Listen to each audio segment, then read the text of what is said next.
Yo creo. Ya, vale, ya. Gracias, Elisa. Se me había ido que había que grabar. Bueno, mandé la clase ayer, así que todos la debiesen tener. Si alguien no la ha recibido por cualquier motivo, me avisa al final de la clase para anotar su correo y enviarse. ¿Ya? Está lista esta clase. Hoy día vamos a partir ya analizando y conociendo la primera órtesis, o una de las primeras órtesis que vamos a realizar en el taller. Eh, y también es una de las órtesis que más utilizamos los terapeutas ocupacionales, ¿ya? Que es la órtesis COCAP. Eh, Primero, oh, ahí sí. Los objetivos de la clase de hoy día es que ustedes conozcan primero que todo, como hoy día es la primera clase, así que vamos a hablar de órtesis en general, ya no de la materia básica, sino ahora vamos a hablar de cada una de las órtesis que están en el programa. Entonces, quise partir la clase con aspectos generales necesarios para poder moldear y confeccionar una órtesis. Vamos a conocer cuáles son esos aspectos en modo general. Después que ustedes puedan, como otro objetivo de la clase, que ustedes puedan conocer los distintos hitos relevantes del COCAP y también que comprendan para qué sirve, ¿ya? En una de las diapositivas, si lograron revisar la clase, hay una cantidad de lesiones, patologías y distintas condiciones sugeridas en donde puedes hacer el COCAP. Pero todo siempre tiene un razonamiento clínico detrás. Y todo va a depender de tu objetivo. Y también de lo que logra la órtesis, lo que hace. ¿Ya? ¿Qué vamos a ver hoy día? Distintos aspectos importantes a considerar para la confección y el moldeo de las órtesis, artrología y la angulación fisiológica de la extremidad superior, que es importante que sepan estos hitos. Distintos hitos anatómicos importantes para el moldeo, aspectos anatómicos relevantes de la mano, ahora nos vamos a la mano directamente, para la confección de la órtesis, ya están los pliegues, los arcos, puntos de convergencia, eje de la mano y la línea de las cabezas de las articulaciones metacarpofalángicas. Y ya terminamos con todo lo que es el COCAP, la descripción, los tipos de moldes que hay muchos, hay distintos tipos de molde y obviamente de órtesis, el objetivo, distintos referentes anatómicos, aspectos técnicos a considerar, puntos de presión posibles, ya les expliqué posibles patologías, lesiones, condiciones donde se pueden utilizar, indicaciones de uso sugeridas y también terminamos ya con un diseño, que ese diseño va a ser el que va a ser mostrado cuando estemos en la clase práctica también, ¿ya? Entonces, partamos con distintos aspectos importantes. En general, estamos viendo ya qué cosas generales son necesarias considerar al momento de la confección y el moldeo de las órtesis y de realizar este molde previo. Eh, Recuerden, si tienen alguna duda, consulta, interrumpan nomás, abren el micrófono y me dicen, oiga, profe, no entendí esto, ¿ya? Pero eh, se pueden agrupar en dos aspectos. El aspecto anatómico, como qué cosas tú tienes que considerar al momento de hacer una órtesis, como aspectos también ya de la confección. Entonces, uno de los aspectos como uno de los primeros aspectos es la angulación y la posición natural o fisiológica de la extremidad. Muchas veces cometemos el error y les aseguro que les va a pasar al principio, por ejemplo, al hacer un COCAP, de cubitalizar mucho este COCAP. Y no es una posición fisiológica natural. Nosotros tenemos una ulnarización fisiológica, que esa es la que hay que respetar al momento de confeccionar eh, la órtesis y el molde previo. El tono muscular. Muchas veces los pacientes usuarios tienden a tener un tono muscular muy, muy elevado. Y eso también puede afectar al momento de confeccionar la órtesis, ¿ya? Eh, Básicamente porque nos puede generar, si pensemos una palmeta, que eso ya lo habíamos visto previamente, si el tono muscular de los flexores de muñeca es muy grande, es muy elevado, va a ser difícil llevar a una posición de moldeo. simetría muscular, que los músculos tengan el mismo contorno en ambas extremidades, la fascia que también rodea tanto la mano o la piel, cuando hay una retracción miofacial, eh, aparte de dolor y otras molestias, también afecta el rango de movimiento articular, la calidad de la piel, súper importante. Y esto es una, un punto muy central al momento de seleccionar el material. Por ejemplo, los adultos mayores, no sé si han, eh, por ejemplo, un adulto mayor que está en condición de fragilidad, su piel es muy distinta a la de cualquiera de nosotros. Ya es una piel que se denomina papirácea. Está bastante frágil, entonces si escojo un material que es muy rígido y le pudiese llegar a generar un punto de presión, va a generar una herida de seguro, ¿ya? Solamente por la calidad de la piel. El grosor del segmento. Si el lugar donde yo voy a hacer la órtesis es mucho más grueso de lo normal, voy a tener que tener eso en consideración al momento de pensar en el molde que voy a utilizar, ¿ya? El somatotipo, básicamente, referido, no sé si habían escuchado ese término, el somatotipo, es básicamente si la persona, como su contextura física, ¿ya? Me voy a adelantar un poco, pero, por ejemplo, el hombro tiene una abducción fisiológica de 30 grados, pero en personas que tienen una obesidad mórbida, esa angulación cambia, ¿ya? Y cambia por la cantidad de grasa que tiene. Y eso también puede afectar, por ejemplo, si tuviese una fractura de húmero y uno quiere hacer un brace. El brace, recuerden que es esta órtesis circunferencial que rodea el húmero para poder apoyar el proceso de consolidación ósea. Puedes llegar a no consolidar bien, solamente por el hecho de que la angulación natural ya cambió. Ahí quizás el profesor Eduardo pudiese recuerdo un usuario que el profesor Eduardo tuvo hace mucho tiempo que le pasó eso. Por eso lo quise colocar. Ahí no sé si cualquier cosa ahí el profesor Eduardo puede comentar. El estado de las eminencias tenar y hipotenar también es un factor a considerar, más que nada por el contorno que uno le puede dar a la órtesis al momento de moldear. Eh, los arcos y los pliegues de la mano, que vamos a ver cuáles son, hay varios, pero vamos a ver los más centrales, ¿ya? Eh, es muy importante tener en consideración eso, porque la mano no es plana, la mano tiene una concavidad natural, y muchas veces se nos olvidan esos aspectos al momento de moldear, y eso genera puntos de presión, y eso genera malestar en la persona, ¿ya? Y el estado neurológico de la extremidad. Básicamente referido al estado de la sensibilidad. O sea, una persona pensemos, una persona con un accidente vascular que tiene una hemiplegia en el brazo derecho, en la extremidad derecha, y yo le quiero confeccionar el COCAP. Esa extremidad no tiene sensibilidad, no siente, ¿ya?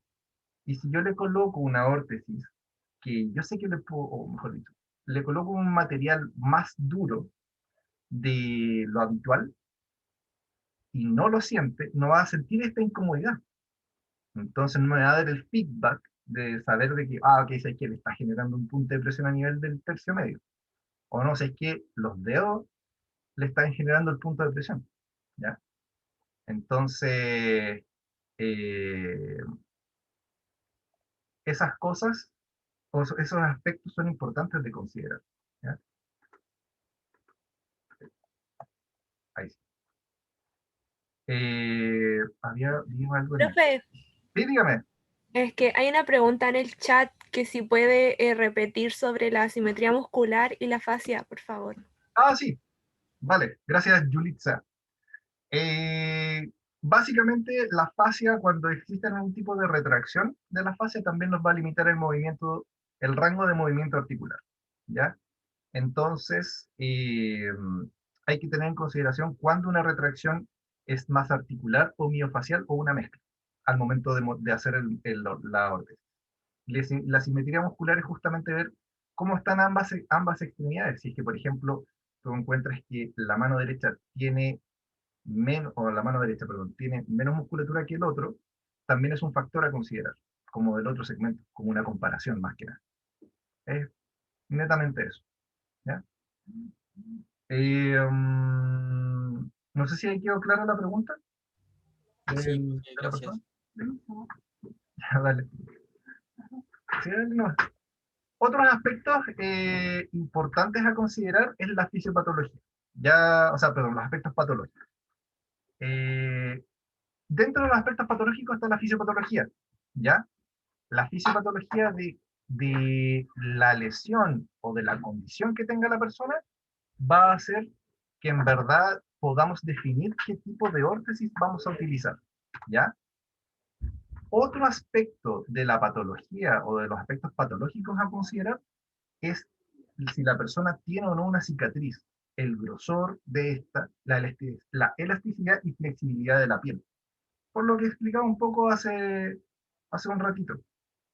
Cuando tenemos una cicatriz, por ejemplo, si es una cicatriz a nivel de, mejor dicho, de la palma de la mano, las cicatrices tienden a generar retracciones.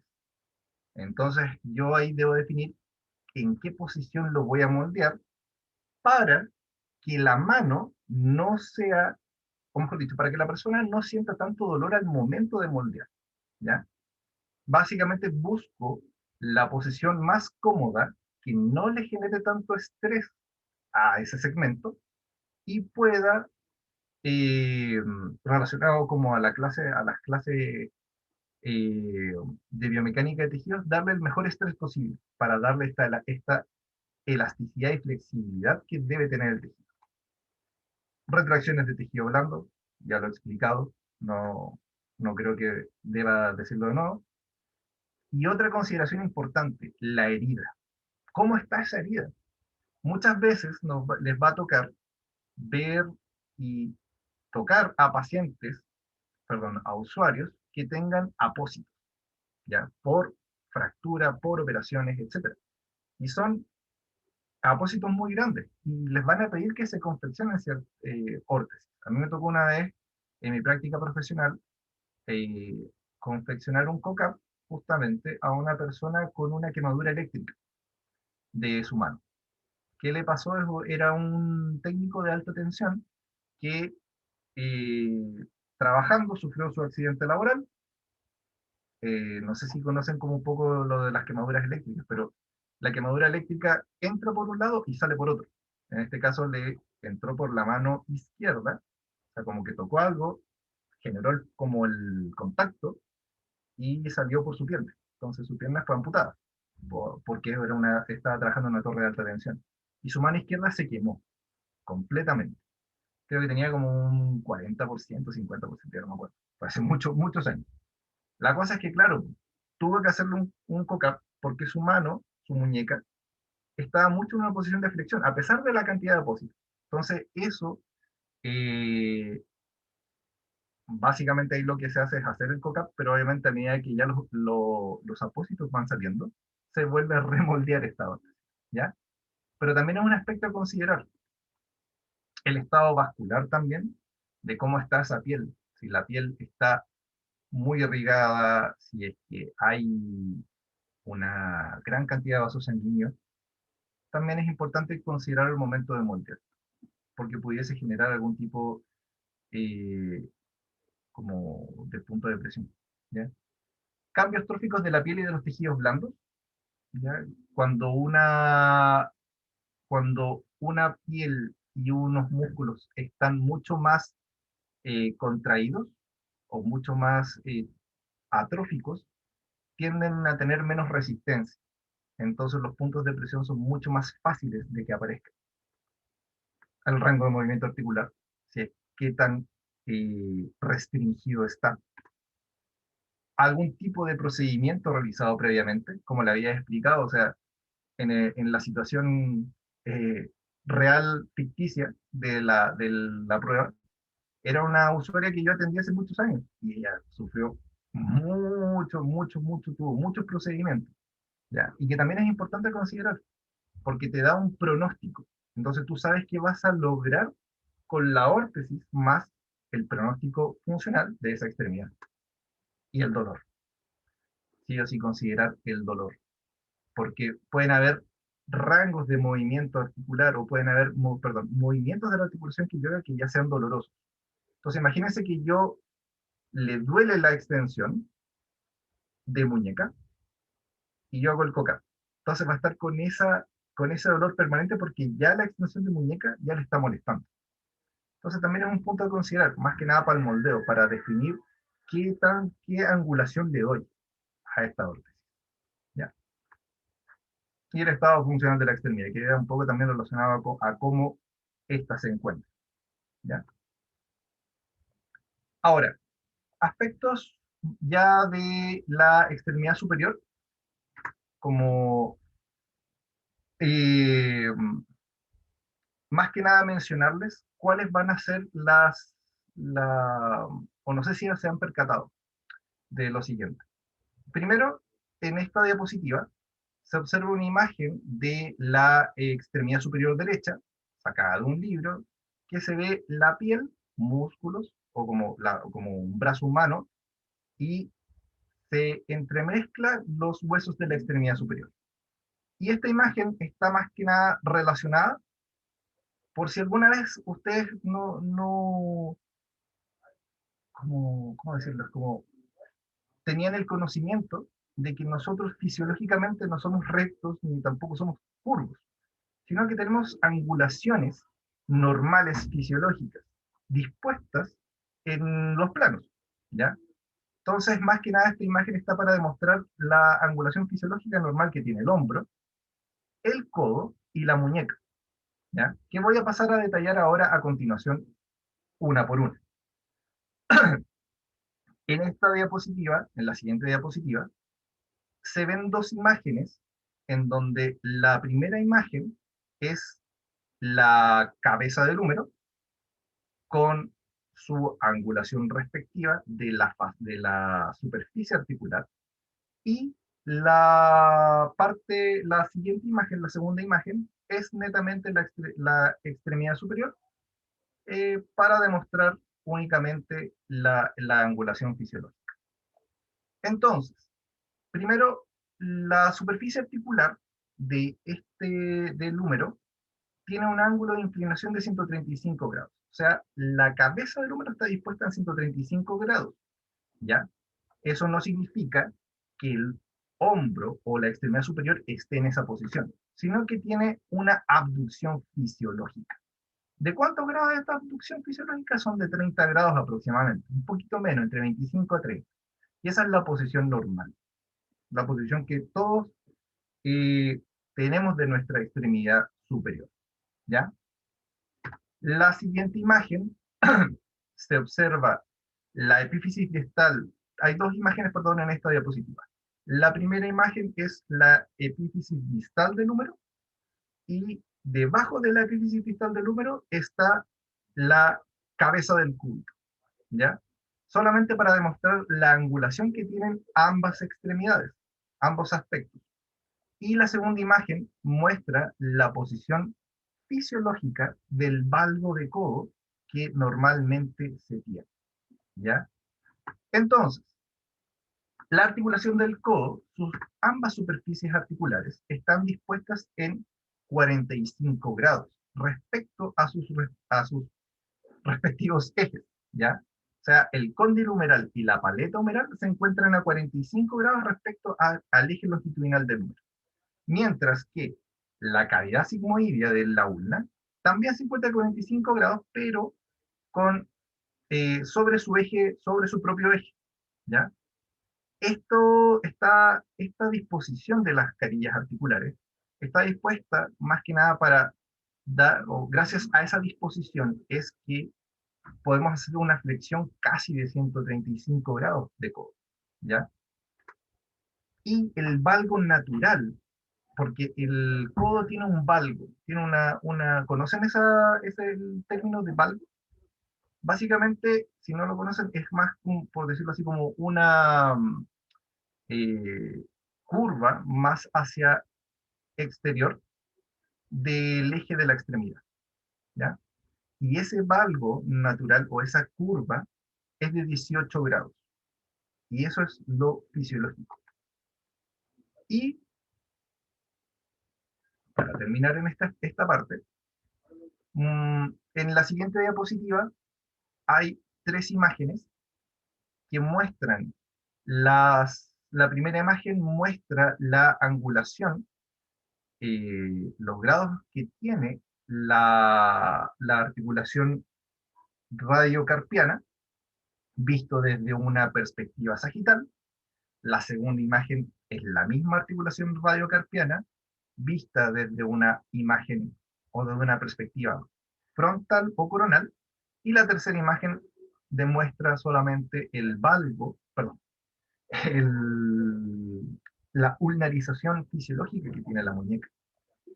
Pero estas superficies articulares, tanto del radio, del extremo distal del radio, con el macizo carpiano, tienen en el plano frontal 25 a 30 grados respectivamente y 20 a 25 grados aproximadamente en el plano sagital respecto de la línea horizontal. Y la ulnarización fisiológica que todos tenemos, aproximadamente entre 10 a 15 grados, ¿ya? Estas posiciones son, o estas angulaciones son necesarias de tener en consideración al momento de moldear, por lo que les explicaba. Muchas veces, ya saben, la ulnarización, por ejemplo, tiene un rango de movimiento aproximado de 45 grados máximo. Entonces, claro, si ulnarizas mucho el COCAP, sí o sí te va a generar una molestia a nivel del fibrocartílago y de todos los tejidos porque no están en una simetría, no hay un balance, ¿ya? El COCAP, una de las cosas que busca es eso, un balance, ¿ya? La siguiente imagen es de una extremidad superior derecha que va desde el tercio medio, más de la línea distal del tercio medio, hacia los dedos, solamente para mostrar cuáles son los hitos anatómicos en general importantes para el moldeo. Les voy a nombrar qué cosas deben ustedes saber y tener claro al momento de moldear cualquier tipo de órtesis de muñeca a mano. Primero, la línea proximal del tercio medio del antebrazo. Si ustedes dividen el antebrazo en 3, uno se basa por lo general en la línea más proximal del tercio medio, ¿ya? Las apófisis estiloides radial y cubital, el hueso escafoides, la articulación trapecio metacarpiana del pulgar, los espacios interdigitales, la eminencia tenar e hipotenar, el eje de la mano, que voy a explicarlo más adelante, y los dedos. Esos son los aspectos que uno debe tener que sí o sí considerar al momento de tanto confeccionar un molde como el moldeo, ¿ya? Bueno, quizás adelantarme un poco a ese proceso, pero por lo general lo que uno hace para tomar el molde es calcar la mano y la extremidad parte como del tercio medio del antebrazo hacia la mano, ¿ya? En un papel, puede ser un papel como de toalla nova, un papel de impresora, etc. Y una vez que marca los distintos hitos y corta el molde, ahí uno pasa a tomar ese papelito y lo calca en el termoplástico. Lo corta, lo mete al agua caliente y empieza el proceso ya de moldeo, ¿ya? ¿Vamos bien hasta ahí? ¿Hasta el momento? ¿Van entendiendo? ¿Voy muy rápido? No sé. Va bien, profe. Bacán. Porque para mí esto es como lo básico, como ustedes, todo esto deben saber al momento de tomar un molde, sea de lo que sea, y empezar a moldear, ¿ya? Ahora, vamos a pasar a aspectos ya relacionados a la mano. ¿Qué cosas anatómicamente son importantes de considerar al momento de confeccionar una órtesis en relación a la mano? ¿Ya? Primero, la posición. En esta diapositiva se muestra una imagen de una mano haciendo una concavidad en el plano frontal, y abajo hay otra imagen de la misma mano mostrada lateralmente, ¿ya? Y el propósito de esta imagen es que ustedes tengan claro que al momento de moldear el COCAP, moldear una órtesis, que tengan que tenga como terminación en la mano, deben respetar esta forma. La mano no es plana, ¿ya? Gracias a los pliegues, los arcos que tiene la mano, gracias a su disposición fisiológica, es que nuestra mano puede hacer y tener eh, la función que tiene. Recuerden que toda nuestra extremidad superior se llega como a la mano. O sea, nuestra mano va a ser nuestro segmento efector. Y gracias a su disposición, es que, a esta disposición, es que la mano es tan versátil. Gracias al pulgar, ya lo saben, pues gracias al pulgar es que está la oposición y se ahueca la mano, se genera arcos para poder tomar objetos. Entonces, lo primero en la mente es que la mano no es plana y tiene una disposición más cóncava que le permite su función, ejercer su función y su funcionalidad, obviamente. Ahora, los pliegues. ¿Les, ¿Les conocen como los pliegues de la mano? ¿Les pasaron esto antes? En biomecánica quizás, como los nombres de los pliegues de la mano, ¿o no? Si no, igual esto les sirve de refresco, como de recordar. Dime, Eli, parece que tiene... iba a ¿Sí me decir algo. escucha? Sí, te escucho. Sí, yo digo que no me acuerdo. Con mucha sinceridad, no los recuerdo. Muy bien. No, si no importa, sí. Mira, en verdad, si no saben, no importa. Si la idea es que de ahora en adelante ustedes sepan. Ya como que puede ser que se les olvide algo, si a todos se nos olvida algo, pero estas cosas así como ya son clave, como que se las tienen que tatuar en la piel casi. Entonces, vamos a hablar de los pliegues de la mano. En esta diapositiva hay una imagen de una mano izquierda vista por la vista palmar con números que van desde el dedo meñique hasta la muñeca, del 1 al 8, ¿ya? Entonces, cada uno de estos números simboliza un pliegue. El número 1, que está entre la falange, la tercera falange y la segunda falange, ahí existe un pliegue, que ese es el pliegue digital distal. Está mostrado en el dedo meñique, pero claramente esos pliegues están en todos los dedos largos.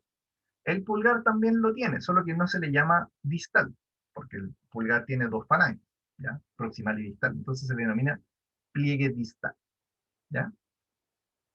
El segundo número está entre la falange media del dedo meñique y la falange proximal, y que ese señala el pliegue digital medio, ¿ya?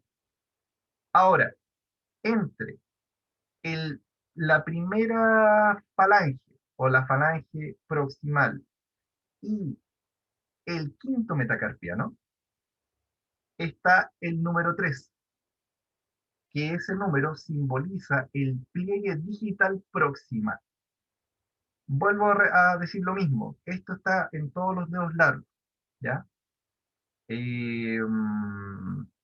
Están todos los dedos largos, entonces si ves el dedo medio, el dedo anular, el dedo índice se van a llamar igual, ¿ya? Salvo el pulgar, ¿ya? Porque ese tiene el pliegue solamente digital. Y serio. Entre, debajo, o mejor dicho,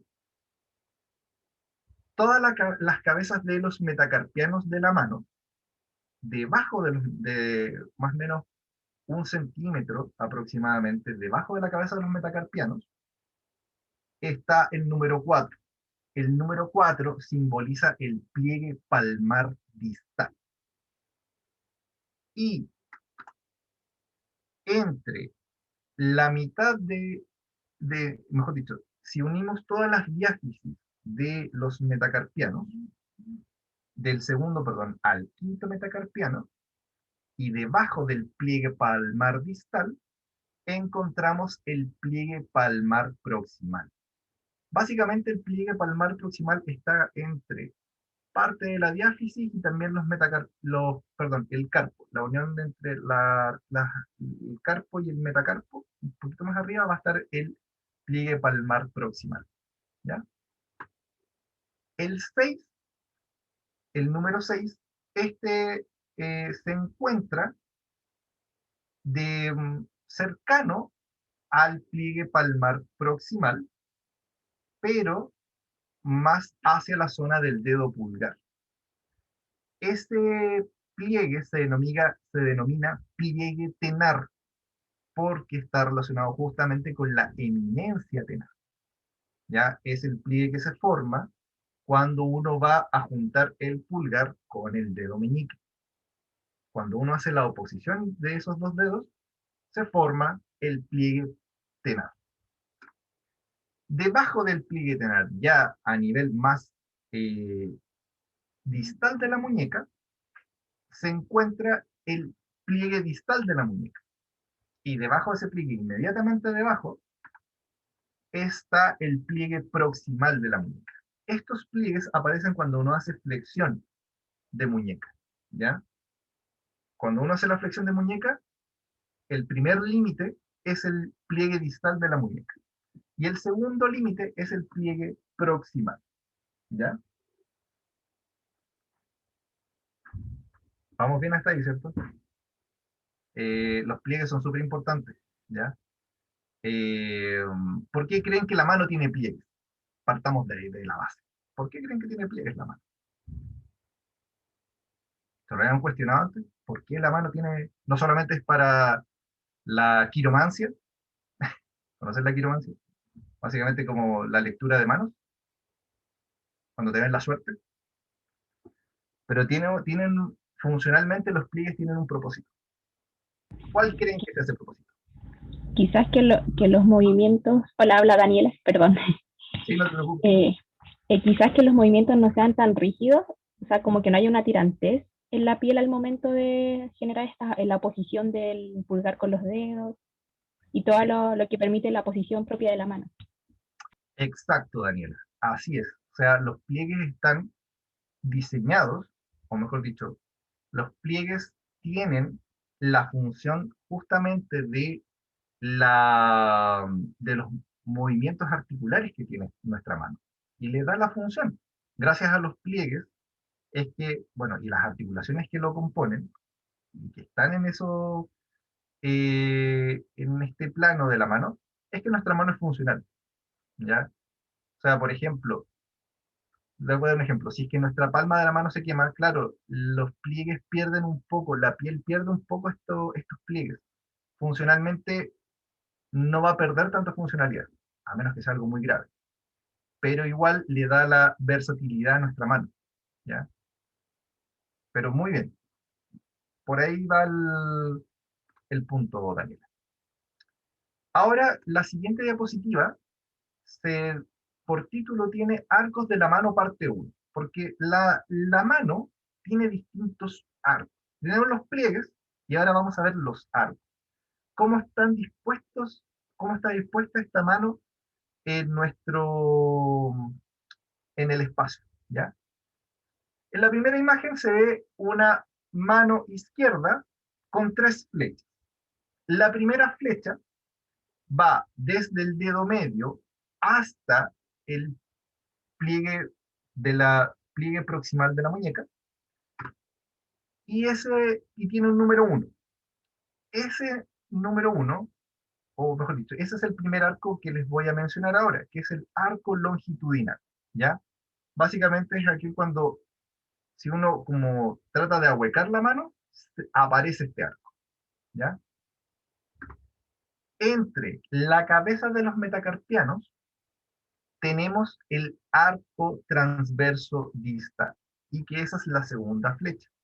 ya que delimita cuál es el arco transverso. Pero como referencia anatómica, la cabeza de los metacarpianos sirve para entender este arco transverso, o dónde está este arco transverso. Y debajo ya de este arco transverso distal, no se olvidó colocarle el apellido, tenemos nuestro arco transverso proximal. Como referentes anatómicos, tenemos la segunda fila del carpo con la base de los metacarpianos. ¿Ya?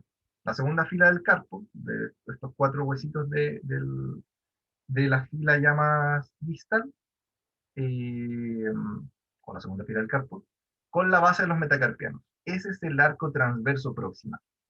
¿Ya? Y tenemos otra imagen de una mano derecha en una posición mucho más cóncava, con una flecha azul que va en sentido ascendente, que pasa por el primer espacio interdigital.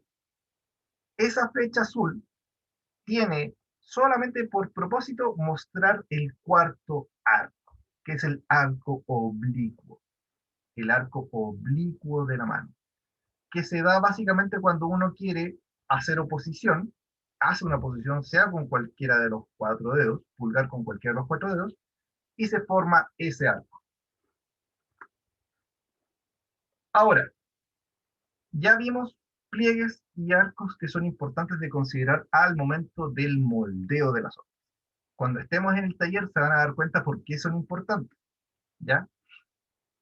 Pero otro aspecto súper anatómico central de la mano que tienen que saber son los puntos de convergencia. No sé si se los pasaron en biomecánica, pero si no se los explico ya ahora.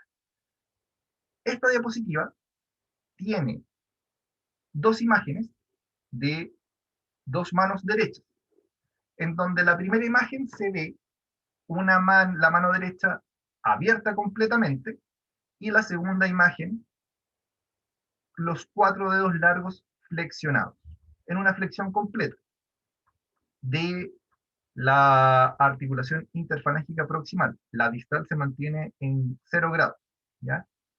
Cada uno de los dedos, y el pulgar, perdón, está pegado al dedo índice. Cada uno de los dedos, por su línea media, tiene un eje demarcado en azul. Y al final de este eje hay una estrella que demarca el punto de convergencia de los dedos. Cuando uno abre la mano o hace esta flexión, hay un punto de convergencia donde todos los ejes de todos los dedos confluyen. Y ese es el tubérculo del escafoides, ¿ya? El tubérculo del escafoides, del hueso escafoides del carpo, ¿ya? Como bien voy a proceder a leer, los ejes de los dedos convergen naturalmente en el tubérculo del escafoides, cuando la mano se encuentra abierta. Y al empuñar, los dedos largos también convergen cercano a este hito óseo, así como también cercano a la parte inferior del canal del pulso de la arteria radial. Esos son aspectos importantes también a considerar, porque la mano, como yo les decía, no es lineal. O sea, si yo flexiono la mano, va a tener un sentido de dirección. Y ese sentido de dirección es hacia el tubérculo del hueso escafoide, ¿ya? Ahora, el eje de la mano, que también es importante de considerar. A continuación, en esta diapositiva está la imagen de una mano derecha con una línea negra que va por todo el tercer dedo, ¿ya? Por el dedo medio. El eje de la mano nos va a indicar, o mejor dicho, va a ser el punto de referencia para todos los movimientos de la mano, ¿ya? Ese eje está compuesto por el tercer dedo largo, el tercer metacarpiano y el hueso grande que está perteneciente a la segunda fila del carpo. Todos los movimientos que uno hace, por ejemplo, de separación de los dedos y de aproximación, se denominan en base a este eje, ¿ya? Básicamente lo que dice, de donde saqué esta referencia, que es Capangui, dice que cuando uno separa los dedos y junta los dedos, prácticamente el dedo medio queda inmóvil. Prácticamente. Pero no es tan así. Se generan ciertos movimientos. ¿Ya? El dedo medio se mueve un poquito. Pero ese es el eje de referencia. Y es súper importante de considerar ese eje al momento de moldear y de confeccionar nuestras órtesis. ¿Ya? Y la siguiente diapositiva tiene por título Línea de la cabeza de las articulaciones metacarpo-falángicas. Y debajo de ese título está los huesos de la mano izquierda vista por dorsal. Entonces se ven todos los huesos de nuestra mano. ¿Cuál es el propósito de esta imagen? Y perdón, una línea roja que cruza cada cabeza de los metacarpianos, de los huesos del segundo metacarpiano al quinto metacarpiano. ¿Por qué les menciono o por qué coloco esta referencia? ¿Y por qué es importante que lo sepan? Porque cuando vamos a hacer el COCAP, muchas veces el COCAP queda en una línea recta en base a los metacarpianos, a la cabeza de los metacarpianos. Pero si se fijan, el segundo metacarpiano está mucho más arriba que el tercero mucho más arriba que el cuarto, y el cuarto mucho más arriba que el quinto. Entonces se forma una línea diagonal. Si uno cruzara cada una de las cabezas de los metacarpianos, se va a dar cuenta que esa línea no es paralela, sino que es oblicua, ¿ya? Y eso es súper importante, ¿ya? Súper, súper importante. Ya me acuerdo muchas veces, bueno, van a tener clases, vamos a tener clases todos con la profesora Pilar Egaña. La profesora Pilar Egaña fue profesora mía de órtesis, junto con otra profesora. Y recuerdo que las dos siempre me, me retaban porque a mí el COCAP me quedaba recto. No me quedaba con esta línea oblicua y yo así como, ¡ay! Me cabeceaba mucho. Hasta que, claro, pues ahí las profes, con su sabiduría y su paciencia, dijeron, no, vos, Pancho, va oblicua esta línea. Y, y nunca se me ha olvidado, hasta el día de hoy. Eso en relación a los aspectos más anatómicos generales, ya un poco más relacionados tanto a aplicaciones también generales y también llevados hacia el COCAP. Y ahora vamos a hablar de frentón de nuestra órtesis, que nos convoca hoy día. Ya teniendo toda la base clara, previa, espero que esté clara, vamos a partir ahora hablando de la órtesis COCAP. ¿Ya? ¿Dudas? ¿Algo antes de pasar a esta parte? ¿Algo que quieran que quizás refuerce o hable de lo que vimos anteriormente? No, profe, Dígame. los pliegues de la mano, perdón, solamente se reflejan en la palma, lado palmar. No, hay pliegues también por la zona dorsal, pero los que mencionamos son netamente como en la cara palmar, Ya. netamente, pero sí, la mano también tiene pliegues por la zona dorsal, que están más relacionados a los, como lo que genera los tendones extensores de los dedos y también parte de las articulaciones metacarpofalángicas y también interfalángicas, pero por la parte posterior. Ahora lo que yo mencioné fue solamente por la cara palmar y es más como lo clásico que se pasa en otros. Ya, profe. Gracias. Vale, Jorge, gracias a ti. ¿Alguien más con dudas?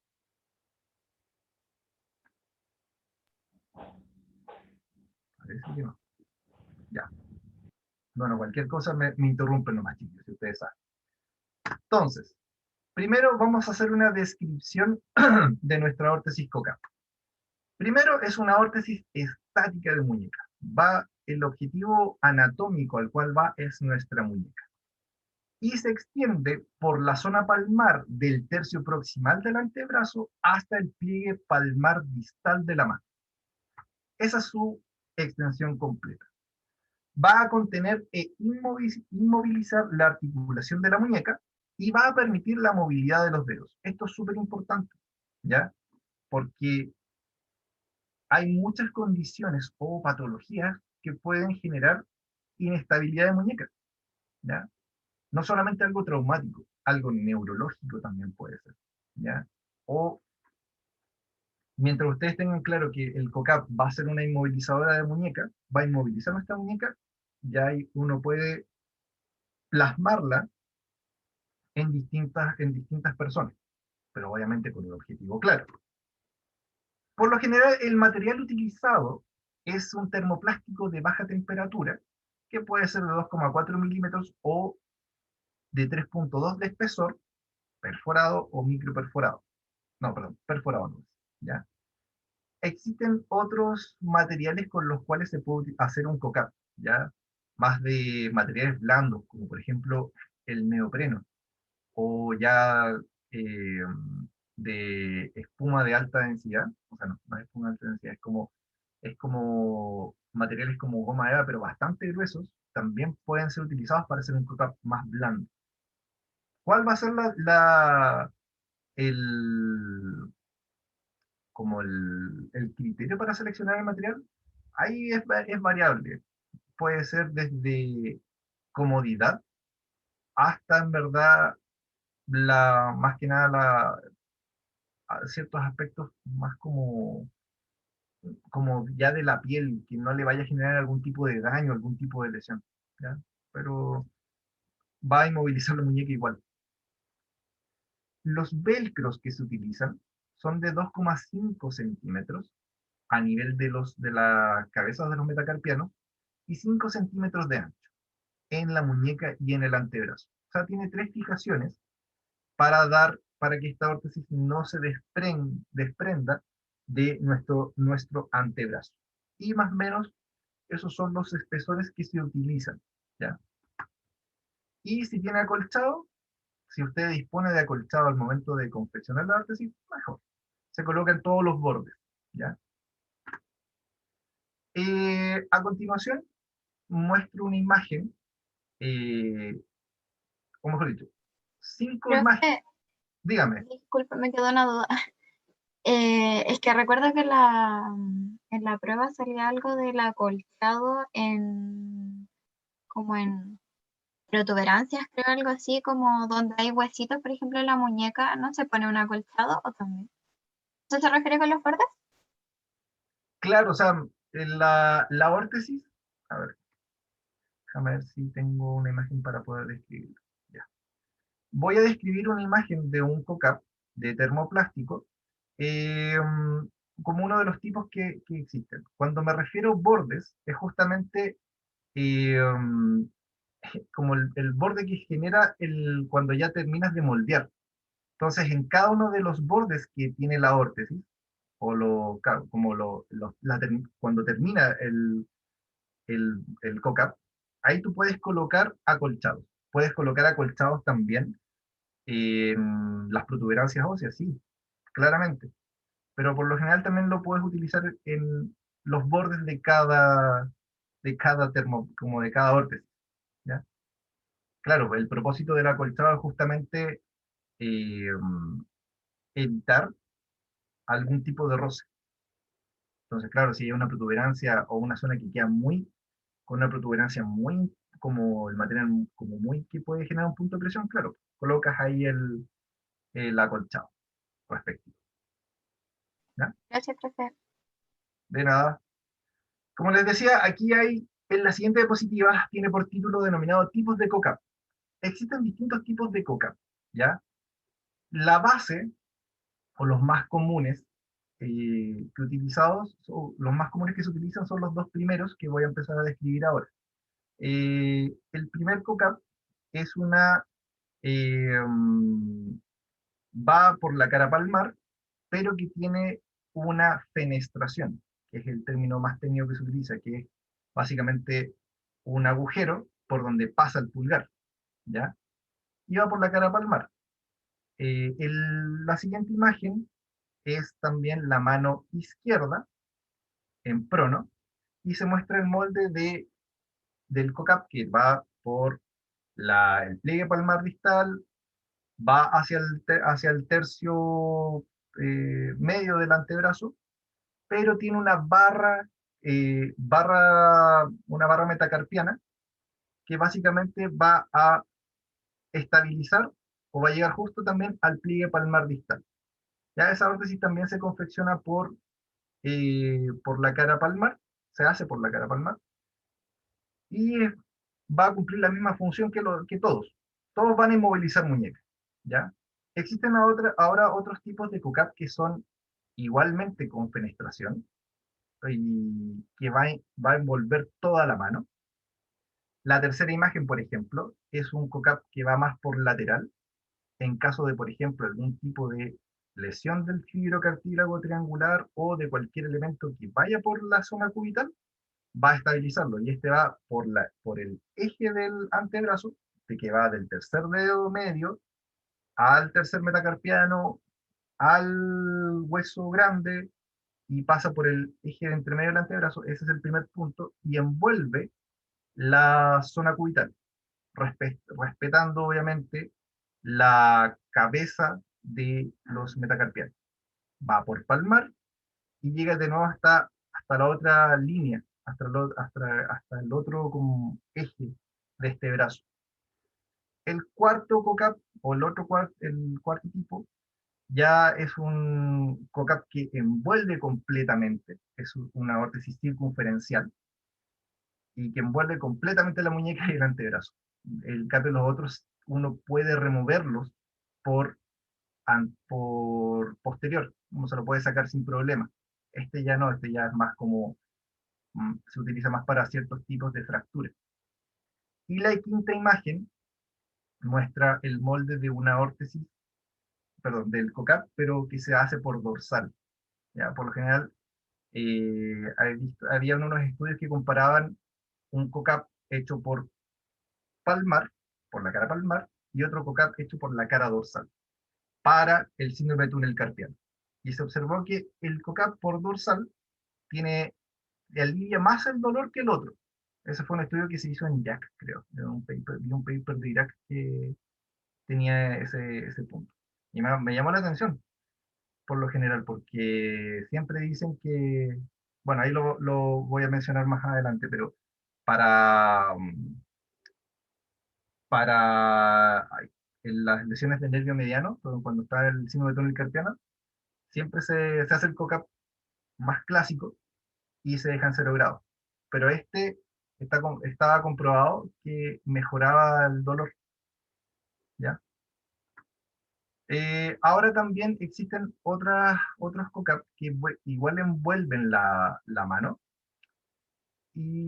pero que aparte se le incluye el pulgar. Como yo les decía, se hace una fenestración por lo general donde se mete el dedo pulgar para que pueda dejar libre los dedos largos y así la mano puede hacer prensión.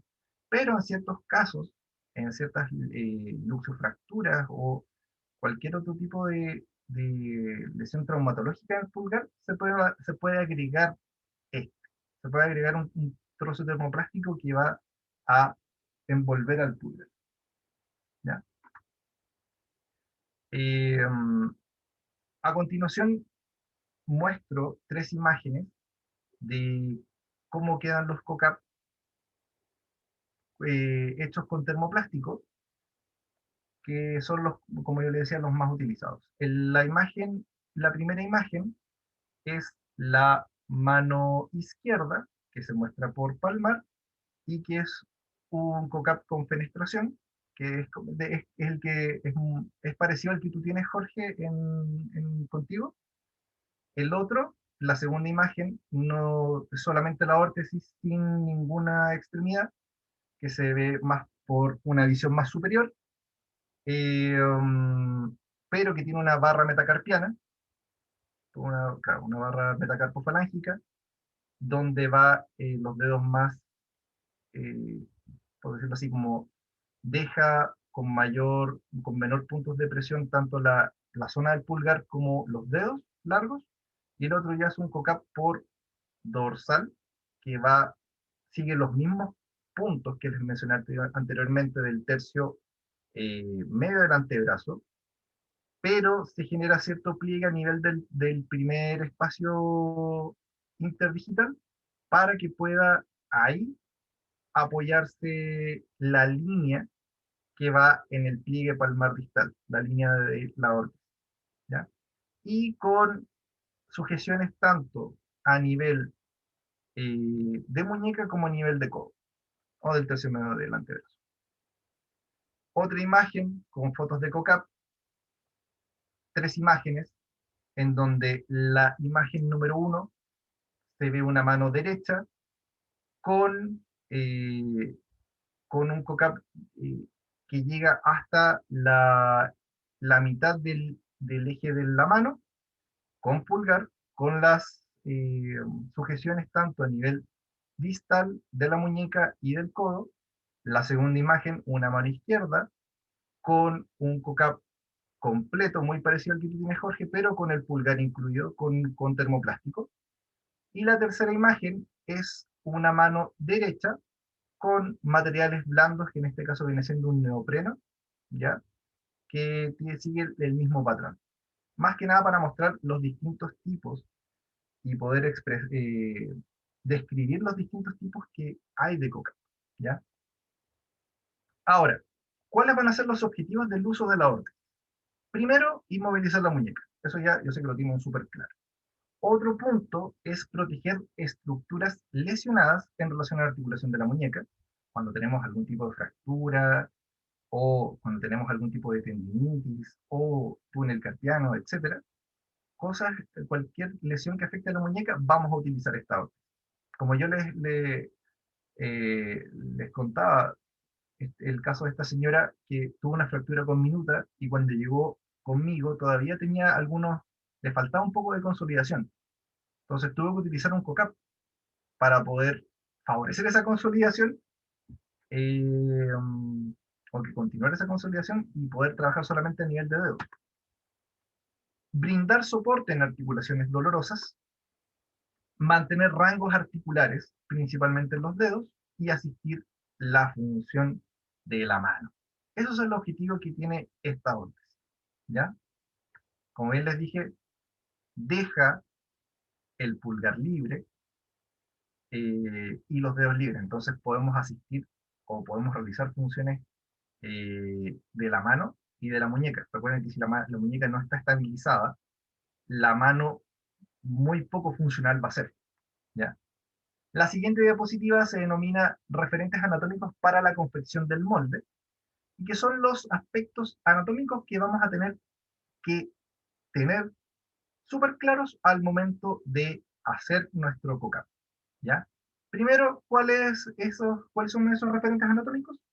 El borde distal del tercio medio del antebrazo, perdón, borde proximal, no distal, ahí me equivoqué, borde proximal del tercio medio del antebrazo, la eminencia tenar, la apófisis estiloides radial y cubital, el pliegue palmar distal, donde está la cabeza de los metacarpianos, y el primer espacio interóseo. Esos son los referentes anatómicos que uno dibuja en el molde, ¿ya? En este papel, primero. En este papel uno los dibuja y ahí confecciona completamente este molde. Ahora, aspectos técnicos a considerar durante el moldeo. Primero, el COCAP va entre 20 a 30 grados de extensión de muñeca, ¿ya? Por lo general, es como la base, entre 20 a 30 grados de extensión. ¿Por qué? Porque esa es la posición, es una de las posiciones del loose pack de la muñeca, ¿ya? La muñeca va a estar en reposo, en una posición de reposo, como de los tejidos blandos, ¿ya?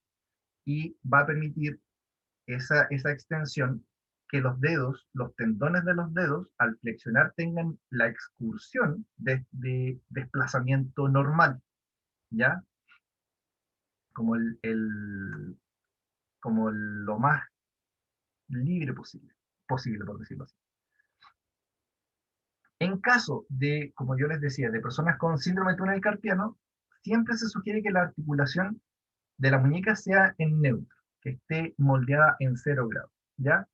Básicamente porque cuando yo extiendo un poco mi mano, el nervio mediano tiende también un poco a estirarse, y ese estiramiento puede ser doloroso, ¿ya? No es neurodinámica, que la neurodinámica es justamente el deslizamiento de los nervios periféricos. Pero cuando uno utiliza un poco, como extiende un poco la muñeca en una persona con túnel carpiano, puede generarle mucho dolor y mucha molestia, y evocar sintomatología neurológica, ¿ya? La parestesia, pérdida de sensibilidad, y uno no quiere eso con esta órtesis, ¿ya? Dejar libre el pliegue del codo, la idea es que la única articulación, tomando la clase que el profesor Eduardo decía, o sea, no hay que movilizar articulaciones que no nos van a servir, o que no son objetivos en este caso. Y en este caso el COCAP, el único objetivo es la muñeca. Por ende, el pliegue del codo, o poder dejar que el codo se flexione con total libertad sin que el borde se clave en la cara de la palmar del antebrazo, va a ser central, va a ser importante, ¿ya? Dejar libre la articulación metacarpofalángicas para no limitar la movilidad de los dedos, y dejar libre la eminencia tenar, a modo de no interferir en la funcionalidad del pulgar, ¿ya? Por eso todos los distintos tipos de COCAP dejan el pulgar libre, a menos que haya una lesión de muñeca y de dedos, y que necesites estabilizar la muñeca y que necesites estabilizar el pulgar. Ahí se involucran ambas articulaciones, ¿ya? Y, como les decía, en el síndrome de túnel carpiano se sugiere realizar moldeo por dorsal hasta la cabeza de los metacarpianos, que es este COCAP que se hace por dorsal, ¿ya? Ahora, posibles puntos de presión que puede generar esta órtesis. Primero, la apófisis estiloides cubital. Como ya les decía, tendemos a veces a moldear mucho hacia la cubitalización. Y justo ese punto puede generar un punto de presión. El pliegue palmar distal también es otro posible punto de presión. El primer espacio interdigital y la eminencia tenar. Esos son los 4 posibles puntos de presión que puede generar esta órtesis, que básicamente son más como por la técnica de moldeo que por otra cosa, ¿ya? Cuando uno maneja el termoplástico. Entonces, en esos 4 puntos uno tiene que irse fijando primariamente. Ahora, si la persona te dice, ¿sabes qué? Me duele por acá, como por donde está el nivel del tercio medio del antebrazo, y notaste que no hiciste, por ejemplo, la pestaña, claro, ahí va a ser otro punto a considerar, ¿ya? Pero por lo general, los usuarios refieren esos puntos más clave donde hay puntos de presión, ¿ya? Posibles patologías, lesiones y condiciones donde se puede utilizar esta órtesis. Como yo les dije, dígame, ¿a mí me habló? Dentro de los posibles puntos de presión que se mencionaron anteriormente, Ujú. ¿esos requieren un acolchado adicional al momento de confeccionar la órtesis? Depende. Ahí ya hay que ver primero si quedó mal hecho, que a veces puede suceder. O sea, moldeaste mal y le generaste un punto de presión. Entonces ahí uno mete el termoplástico en agua y lo vuelve a moldear. Ahora, si por ejemplo, pensemos en una persona con artritis reumatoide y que está con ya grados de deformación de las estructuras óseas, y tiene una protuberancia ósea, una apófisis estiloides, por ejemplo, cubital muy grande, claro, y que ahí podría considerar, aparte, y si hiciste un buen moldeo y aún así le molesta acá, en la apófisis estiloides cubital, el acolchado sí o sí iría, ¿ya? Porque a veces son técnicas más de moldeo que otra cosa, ¿ya? Entonces, ahí va a depender de cómo lo está haciendo la persona, ¿ya? Y cómo lo siente esta persona. Pero claro, puede ser ahí por distintos hitos. Por eso hay que ver cómo está esa mano, cómo está, cómo está el codo, o tocar cómo está la muñeca, tocar cómo está esa mano. y decir, ah, ok, sí, que claro, este punto óseo me puede generar un punto de presión. Y ahí se puede utilizar el acolchado o volver a moldear la órtesis. Eso, no sé si contesté tu pregunta. No sé qué preguntó Sí, Julia. perfecto. Sí, Ahí, gracias. de nada. La siguiente, vamos a ver. La siguiente diapositiva tiene por título posibles patologías, lesiones, condiciones donde puede utilizarse esta órtesis y dentro de las cuales están las siguientes. Obviamente pueden haber más, pero todo depende de tu objetivo, ¿ya? Si tú quieres inmovilizar la muñeca porque notaste que, no sé, pues, está una mano en gota, que es esta flexión permanente de muñeca, claro, puedes utilizar un COCAP porque la muñeca no está estable. Entonces tú buscas la estabilidad de la muñeca y así le das funcionalidad a los dedos. Entonces, puedes utilizarla en rupturas ligamentosas, degenerativas o traumáticas del complejo articular de la muñeca, síndromes compresivos a nivel de la muñeca, como el túnel carpiano o el síndrome del canal de Guyon con GU, artrosis de muñeca prematura por sobrecarga, estabilización de fracturas del radio, de la ulna o del carpo, lesiones del fibrocartílago triangular, tendinitis o tendinosis de la musculatura flexora o extensora de la muñeca y dedos. También puede utilizarse en síndrome de tendinitis de Kerbein. Hay otra órtesis también que se usa para esa, que es más por lateral, pero también puedes utilizar un COCAP con pulgar incluido. Parálisis del nervio radial, que era lo que les comentaba cuando está esta mano en gota. La artroplastía de muñeca. Quistes sinoviales a nivel de la muñeca también. En caso de niños, la parálisis braquial obstétrica también es una condición en la cual tú podrías utilizar un COCAP chiquitito, claramente. Quemaduras también en esa zona, que va a provocar cierta retracción en los tejidos. Y también lesiones del sistema nervioso central. O sea, perfectamente puedes utilizar un COCAP en personas con accidente cerebrovascular y que su mano no, o está con un tono bastante aumentado y que tú quieres darle un entrenamiento a esa mano para una actividad funcional, como puede ser eh, un paciente también con lesión medular u otro, ¿ya? Pero que esté relacionado justamente a la estabilidad, a la inestabilidad de la muñeca. ¿Ya? Indicaciones de uso. ¿Qué indicaciones de uso le va a dar usted a su usuario? Aquí va a depender de distintos factores, pero por lo general puede ser utilizado de forma diurna durante actividades que requieran de alta sobrecarga articular.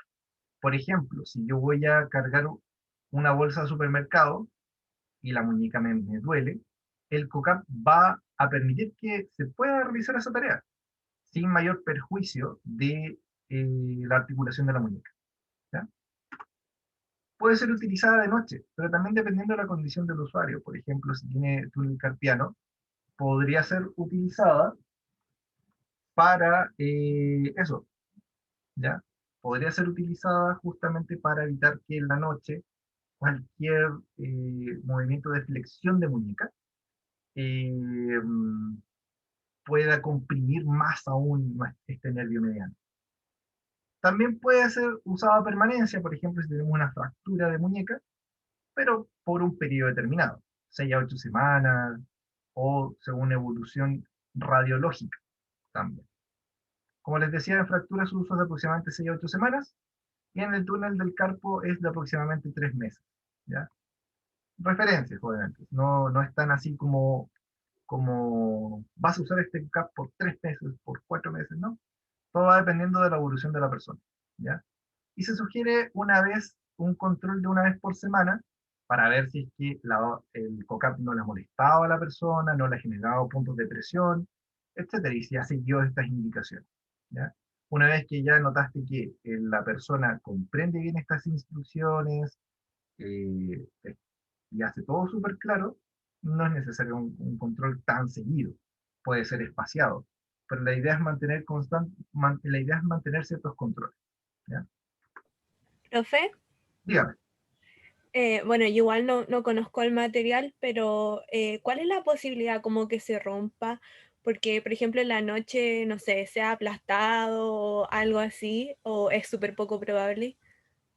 No, es muy poco probable que el termoplástico se rompa, a menos, mira, y aún así, el profesor Eduardo creo que una vez mencionó en la clase sobre el vencimiento de los materiales. Ujú. El termoplástico dura como 3 años aproximadamente, pero aún así, igual aguanta. Ya cuando pasa un buen tiempo, diría unos 5 años, ya el termoplástico puede romperse fácilmente, ¿ya? Pero por una sobrecarga, así, no, es muy difícil, a menos que, no sé, pues, le pase quizá un auto. Estoy pensando así como quizás ahí podría romperse. Lo que más sucede, y qué bueno que lo menciona Yulitza, lo que más sucede es que las personas dejan la órtesis en cualquier lado. Entonces, por ejemplo, la dejan en el auto, ya dentro del auto o en lugares donde hay fuentes de calor muy directas. Como les explicó un poco la primera clase de introducción de las órtesis, el termoplástico se activa con calor, ¿ya? Entonces, si tú dejas la órtesis en un auto, ustedes saben que en los autos el calor aumenta como unos 60, 70, hasta 80 grados Celsius. Entonces la órtesis se derrite y pierde la forma que le diste. Entonces eso es más habitual que pase, pero así como ruptura, así como que se quiebre, Ujú. no, tendría que ser, no, lo veo muy difícil, tendría que ser mucha fuerza, así como, o casi ya cortarlo con cuchillo, es lo otro que se me ocurre. Así naturalmente porque me sobrecargo, o me apoyo, así me apoyo con un cock-up, o me quiero levantar y utilizo mis manos para apoyarme en la mesa, no, es difícil. Es difícil. Ah, ya. Gracias, profe. No, de nada. Profe, una Dígame, pregunta. Habla Julio. del nomás Julio. En el caso del síndrome del túnel, ¿ese uso de la órtesis va acompañado de un reposo absoluto o la persona puede mantenerse, por ejemplo, trabajando mientras está utilizando la órtesis? Muy buena tu pregunta. Eh, es, depende del tipo de trabajo que haga la persona, ¿ya? El COCAP lo que busca, en el caso, por ejemplo, de las personas con túnel carpiano, es que el nervio mediano o disminuir el dolor del nervio mediano. Y como les dije, tú puedes utilizar la órtesis con una actividad, ¿ya? Te deja libre los dedos. Pero, por ejemplo, si estáis cargando, utilizas el COCAP y vas a cargar láminas de acero grandes y pesadas, poco va a servir, ¿ya? Poco va a servir. Ahora, en el caso de, claro, el túnel carpiano, las personas pueden utilizar y pueden hacer actividades, pero si es algo muy pesado, en verdad, mm, no va a Es ser que efecto. yo lo decía como pensando en que una patología que igual se repite, por ejemplo, en gente que trabaja en el área más administrativa o con computador, como si la persona se puede mantener trabajando aún usando la órtesis. Sí, en ese caso sí, podría mantenerse. Ahora, va a ser un poco incómodo en el caso del tecleo, por ejemplo, el tecleo del computador. Ahí lo que les explicaba de biomecánica de la extremidad superior. La muñeca va a estar fija, ¿ya? Va a estar ahí estable con el COCAP. Entonces, a veces para hacer ciertos movimientos en las teclas, para teclear en algún lado, la muñeca se mueve levemente, pero aquí la muñeca no se va a mover. Entonces, compensáis un poco con el codo y con el hombro, ¿ya? Pero más allá de eso, podría en el caso eh, de una situación más administrativa, podrías utilizarse el COCAP sin problema, ¿ya? Gracias. Ya. Y Constanza pregunta, profe, en el tema de las fracturas, ¿cómo se sabe que es apropiado usar el típico yeso o la órtesis? Súper buena tu pregunta. La verdad, eh, en pocos lugares se utiliza el COCAP como una medida para tratar un yeso para tratar una fractura de forma aguda. En países más como Europa, como en lugares como Europa, perdón, yo sé que se utiliza, están como cambiando, como están utilizando estas órtesis más estáticas de muñeca para poder tratar ciertos tipos de fracturas, no todas las fracturas, ¿ya? Entonces, claro, te voy a dar un ejemplo como de esta misma señora, que ella estuvo fácil, estuvo, yo diría, 13 semanas entre inmovilización, procedimientos, etcétera, y llegó conmigo. Y aún así, a pesar de esas 13 semanas, todavía faltaban aspectos de consolidación ósea, pero ya pasamos gran parte inmovilizada y con ciertos como dificultades de flexión de dedos. Entonces ahí utilicé el COCAP para poder brindarle la flexibilidad de los dedos y empezar a trabajar la flexión de los dedos, pero a la vez favoreciendo que la muñeca, los huesos de la muñeca todavía se empezaran, perdón, a consolidar. Básicamente, cuando lo que buscaba ahí era esperar a que todavía se consolidara un poco más la muñeca para sacarle el COCAP y que trabajáramos flexión, extensión, desviación ulnar, radial, todos los movimientos de la muñeca para empezar a trabajar actividades de la vida diaria, ¿ya? Pero claro, aquí en Chile, en ciertas fracturas están haciendo como ya más o un COCAP más circunferencial, más completo, pero, pero no en todos los lados. Se sigue utilizando el yeso como gold standard, por decirlo así. Pero si mal no recuerdo, se están haciendo estudios en relación a eso también, como que es más efectivo. Eso, ¿quién me preguntó? Perdón, no vi. La Constanza. Pancho, aquí puedo hacer una observación. Por favor, todas las que quieras. Sí, respecto a la última pregunta, por ejemplo, otro de los casos donde en Chile también se utilizan los COCAP, más bien circunferenciales, como decía el profesor Francisco, para tratar fracturas, es que no olvidemos que hay fracturas, tipos de fracturas, que no son operables, ¿ya? Siempre esto va a depender, por supuesto, de criterios médicos y de una serie de multifactores, por los cuales esa lesión no puede ser, por ejemplo, reducida quirúrgicamente y va a quedar con un grado de deformidad o de consolidación viciosa importante. Esto pasa, digamos, de forma bastante recurrente en personas mayores, con múltiples comorbilidades, que es más bien peligroso incluso hacer una reducción ortopédica quirúrgica. Perdón, una reducción quirúrgica. Entonces, en esos casos, si bien, como dice Francisco, se pudiese utilizar un yeso, el yeso tiene muchas limitantes y no se puede utilizar a permanencia. Hay mucha gente que incluso puede llegar a utilizar un COCAP plástico por una fractura no operada o no operable por meses, incluso por años.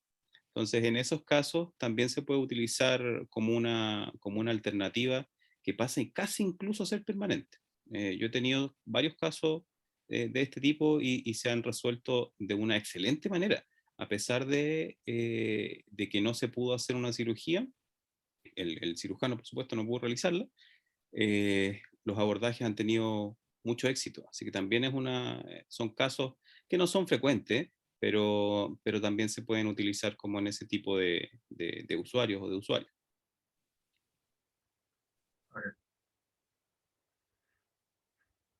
Vale, Lo otro que quería mencionar como respecto de que hay materiales que a veces se quiebran o se rompen. también, pues, profesor Francisco decía que es muy raro, y efectivamente es muy raro que se quiebren, que se rompan los materiales si no es porque estén vencidos. Ahora, también me ha pasado con pacientes que son con personas obesas, morbidas.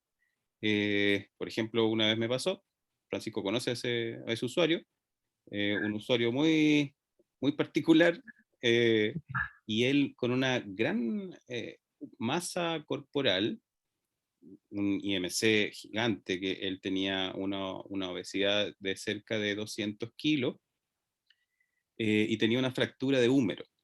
Y él casualmente dormía para ese lado, para el lado fracturado, que era su lado derecho.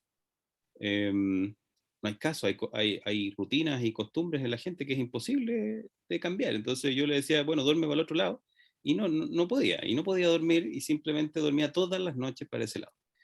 Claro, consideren una carga de 200 kilos todas las noches, todas las noches, todas las noches, por mucho tiempo, una fractura muy complicada, meses, meses, meses, y el material se rompió, efectivamente, y no estaba vencido. Em, es también un caso excepcional, pero hay situaciones por las cuales también podemos ver esa excepcionalidad, como en ese tipo de situaciones.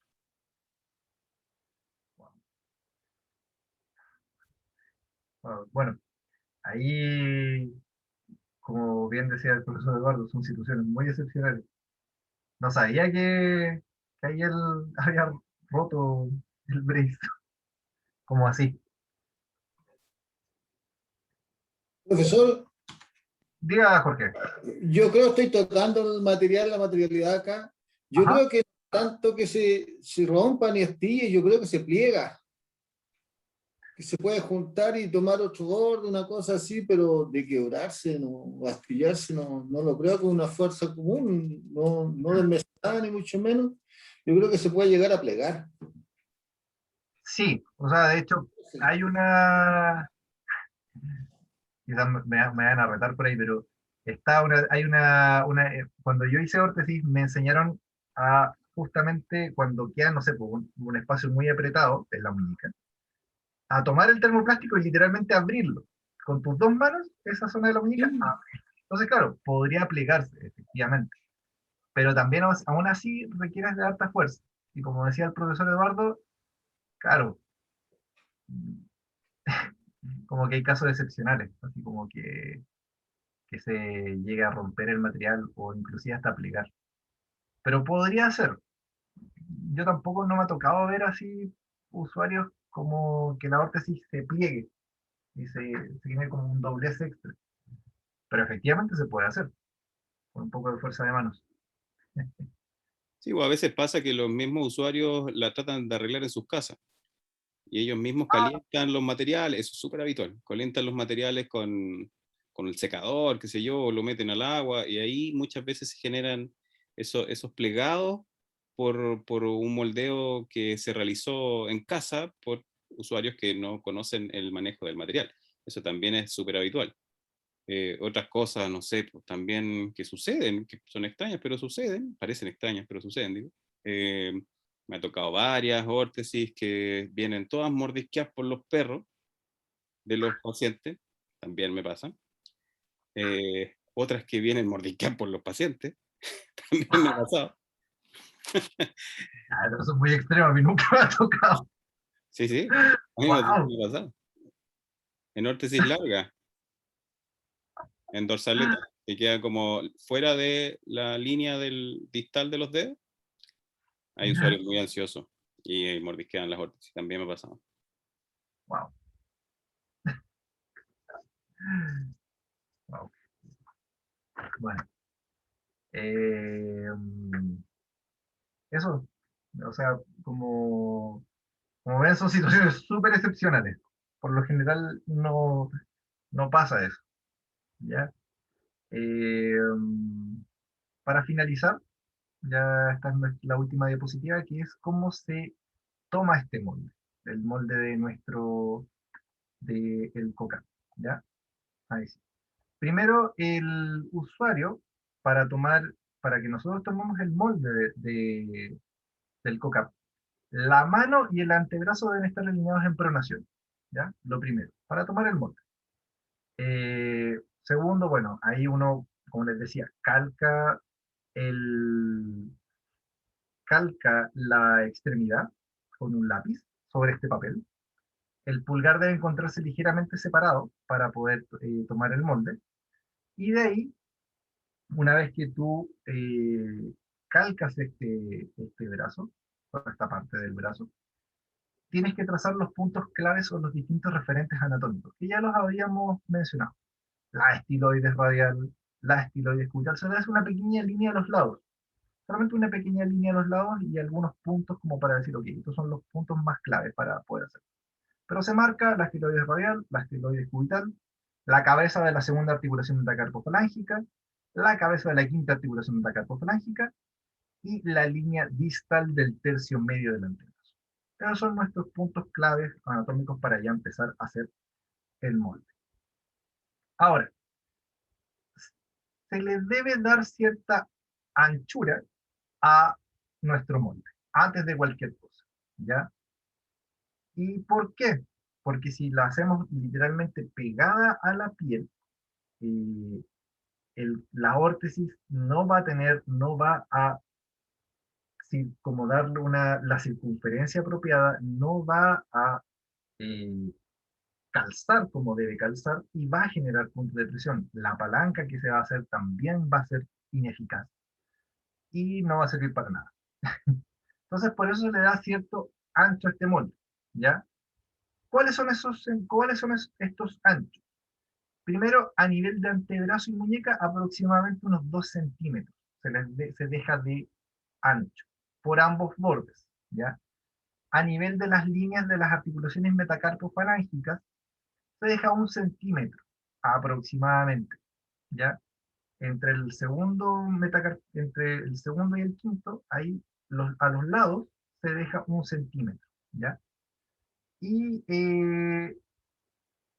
entre el eje longitudinal de la mano y el tubérculo del escafoides se hace un círculo para hacer la fenestración, ¿ya? Este agujero por el cual va a introducir el pulgar, se va a introducir el pulgar, ¿ya? Para otro molde, que es con una barra ya más metacarpofalángica, esa barra son los mismos puntos, solo que no se hace una fenestración, sino que se deja una barra más o menos un espacio de 1 centímetro, que también va por toda la línea del pliegue palmar distal, por toda la cabeza de los metacarpianos, y se deja libre, se corta todo el material que cubre la eminencia tenar. Entonces se deja una especie de agujero por el cual el pulgar queda libre, ¿ya? Y ese es el molde, este va a ser el molde que nosotros vamos a hacer una vez que ya estemos en el taller de manera presencial, ¿ya? Pero más o menos así se toma, como de referencia. Ya una vez que estemos así presencial, si todo sale bien, vamos a confeccionar este molde, ¿ya? Y eso sería, chiquillos. Mm, Me di cuenta que nos pasamos bastante de lo que yo pensaba. Les pido disculpas, yo había pensado la clase un poco más corta, pero qué bueno que salieron hartas preguntas, harta reflexión, eh, y que hayan podido, ojalá, quedar varias dudas lo más resueltas posible. No sé si tienen alguna otra consulta, alguna otra cosa que quieran preguntar, eh, algún comentario, no sé. Dejo el Profe, micrófono. ay, perdón. Yo tengo una duda cortita. En la Está diapo bien. 28 Ajá. dice, hay una cosa que dice PBO. ¿Qué significa? Parálisis braquial obstétrica. No sé si le pasaron como patologías o así en tercero quizás, pero la parálisis braquial obstétrica es una iatrogenia del ginecólogo al momento de sacar a la guaguita por el canal del parto, ¿ya? Se meten forceps, como de la cabeza de este bebé, y hacen un movimiento que puede dañar el plexo braquial. Entonces genera, aparte de una extensión completa de la extremidad superior, a nivel de muñeca, se genera una flexión. Queda como en esa postura. Entonces, para una guaguita recién nacida, eh, es súper iatrogénico. Literalmente el plexo braquial lo lesionaste. El plexo braquial controla toda nuestra extremidad superior. Aunque no lo crean, se hacen órtesis en niños prematuros o en bebés prematuros. Son muy chiquititas las órtesis, muy chiquititas. El porte del pulgar de cada uno quizás, ¿ya? Pero se hacen. Y se hacen palmetas, yo he visto palmetas que han hecho, eh, no coca principalmente, pero sí hartas palmetas, eh, y otros también para los pies. Pero bien chiquititas, son, llegan a ser tiernas si le quitas el contexto, ¿ya? Pero eso, ¿quién me había preguntado? Javiera. Eso, Gracias, profe. de nada. ¿Más dudas, consultas? Como les digo, el micrófono está abierto, antes de que Profe, cerremos. Dígame. es que no me quedó claro el concepto de valgo. Si lo puede explicar, por favor. Sí, es más fácil explicarlo como en las rodillas, ¿ya? El valgo se refiere cuando las rodillas están mucho más juntas, ¿ya? Y por ende, el fémur y la tibia generan cierta angulación, ¿ya? Eso es un valgo. El varo es todo lo contrario, cuando las rodillas se encuentran muy separadas de la línea media y también se genera como un ángulo hacia adentro, por decirlo así, como en la zona más interior. El valgo, el ángulo está dado por el fémur y la tibia y se encuentra más hacia exterior. Entonces es lo mismo, nosotros, si tú miras tus antebrazos, tú te colocas de pie y logras tocar y percibir también como tus antebrazos tienen un valgo fisiológico natural que es de 18 grados. O sea, están inclinados en 18 grados, naturalmente. Pueden haber obviamente excepciones, claramente, siempre, ¿ya? Y esas excepciones pueden estar dadas por algún tipo de condición ósea, ¿ya? Puede haber una fractura, por ejemplo, de codo desplazada que quedó mal consolidada y ya aumentó esa angulación. Ahora ya no hay mucho que hacer, es algo estructural. Pueden haber aspectos funcionales, por ejemplo, hiperlaxitud, personas con grados de hiperlaxitud también, obviamente los 18 grados, lo fisiológico está un poquito más aumentado, etc. ¿Ya? Pero eso es como el valgo, es como una alineación, la alineación que tiene tu codo. ¿Ya? Ya. No sé si Ya, aquí un profe. poco más claro. Sí, profe. O sea, es que, me estaba imaginando el antebrazo, pero claro, o sea, esta desviación es hacia afuera, ¿cierto? Claro, No- como que las manos van hacia afuera, por decirlo así. Y Claro. que es natural. Así está dispuesta nuestra extremidad. Ujú. Ya. Y el codo, claro, está como todo desplazado más hacia afuera, hacia la línea más externa. Ujú. Entonces, claro, eso tiene una angulación natural, que son 18 grados. Ya. Gracias, profe. De nada. ¿Más dudas? ¿Consultas? Yo, profe, bueno, igual pensando como ansiosamente en el práctico, como ¿cuánto se demora en general la confección de un cock-up? Mira, debes demorarte por lo menos 15 minutos. Ah, no, mentira. Nadie se demora 15 minutos hacer fraude. Por lo general, ¿Por qué no? bueno, cuando Ya, te pero haya gustado, modo principiantes, profe, modo principiante. mira, por lo general, mm, puede ser hasta 1 hora y media, como modo principiante. 1 hora y media, 2 diría yo inclusive. Porque claro, uno al principio está, como tú bien dices, pues, está muy ansioso, no se da cuenta de ciertos detalles, porque claro, es muy distinto que yo los diga ahora. Bueno, para que les quede claro a todos, cuando nos toque hacer COCAP en el taller, es esta clase va a ir de nuevo como ahí presente, para que todos podamos escucharla y verla también, ¿ya?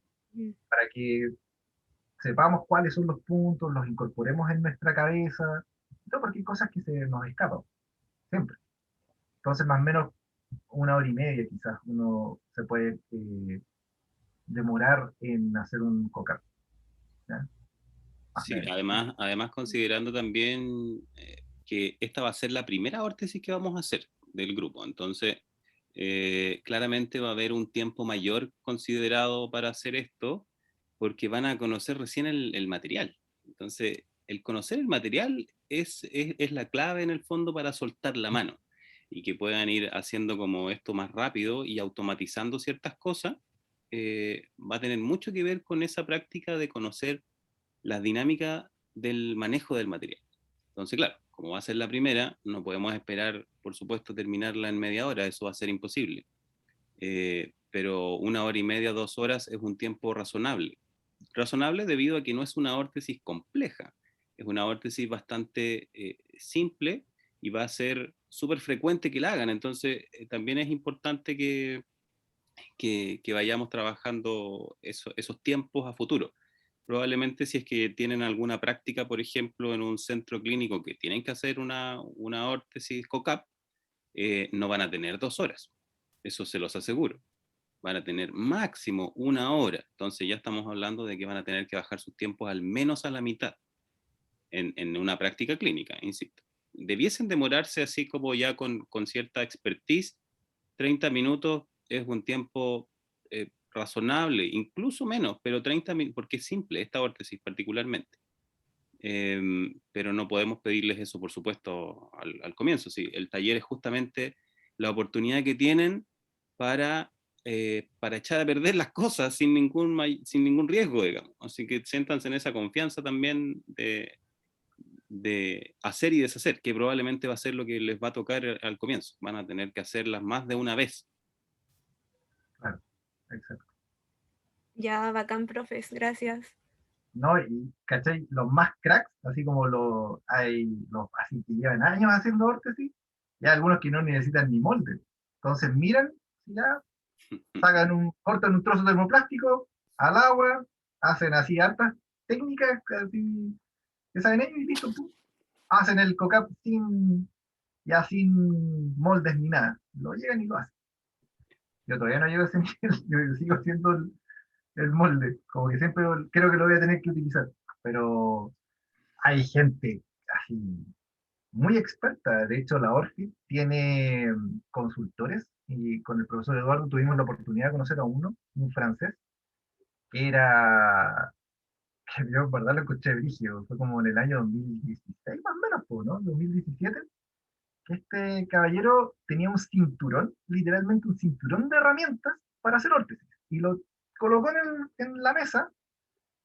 Fácil, habrá sido un cinturón de como 2 metros, con puras herramientas, así, puras así, cosas para hacer órtesis. Pero eso ya son es otro nivel. Otro nivel. Ahora, me gustaría hacer una acotación final como con respecto a lo que es el diseño de los moldes. Y ojalá tomaran nota al respecto porque es algo práctico súper, súper, súper relevante. Y esto no aplica solamente a los COCAP, esto aplica en general como a todas las órtesis en realidad, porque lo que pasa muchas veces es que se equivocan como en el molde y de ahí en adelante sale todo mal. Entonces, para que no suceda eso, de que se den cuenta a la mitad del moldeo o al final del trabajo de que en realidad todo lo que hicieron no llegó a ninguna parte, es importante, muy importante que la toma de molde sea con ciertos parámetros y ciertas consideraciones y que son súper simples. Por ejemplo, el profesor les habló de que se tenía que dibujar, ¿ya? Hay ciertas formas de dibujar con los hitos anatómicos correspondientes, dibujar el molde en un papel. Eso como que es el punto número 1. El punto número 2 es cortar, por supuesto, ese papel. Ya parece súper obvio lo que estoy diciendo, pero se corta el papel y después de que se corta, viene algo importante, quizá lo más importante, es que no pongan esa órtesis, ese papel cortado en el termoplástico para cortarlo y moldearlo. Antes de eso, o sea, se dibuja, se corta, antes de eso, se prueba. Pruébenlo sobre la persona, el papel, ya en lo que lo hayan hecho. Prueben sobre la persona el papel y van a tener inmediatamente una referencia de si estuvo bien tomado su molde o estuvo mal tomado su molde. Entonces, eso pasa mucho en los estudiantes de quinto año, sobre todo, que son los que nos toca ver a nosotros ya haciéndolo directamente con la gente, y ahí fallan un montón. Entonces, tengan eso en consideración. Dibujen, corten el papel, después lo prueban sobre la persona, y después de que ya están seguros de que está correcto, lo marcan sobre el termoplástico, lo cortan y lo calientan para moldearlo. Así van a evitar en el fondo incurrir en errores que pueden llevar ciertos riesgos para el usuario y también ciertos errores de perder material, digamos. La disponibilidad de material no es algo que abunde en todos lados, por lo tanto hay que cuidarlo. Eso también es un concepto importante. Y para que no fallen, pruébenlo. Toda la razón, es verdad. Así te cercioras de que lo que hiciste estuvo bien y así pasas al termoplástico y luego el moldeo. Es verdad. ¿Más dudas? ¿Consultas? Pregunten nomás todo lo que quieran. Si no, aquí está. Ya, chiquillos. Bueno, si es que aparecen dudas o consultas, las mandan por correo. ¿Ya? Estamos. Vayan nomás a descansar. Gracias por la atención prestada. eh, y nos veremos ya la próxima clase. El próximo martes, creo que es. Eso, chiquillos. Cuídense mucho. Gracias por la atención. Chao, profes. Gracias. Chao, profe. Chao, Muchas gracias. Bien. Chao. Que les vaya bien. Chao. Voy a detener la grabación. Bueno.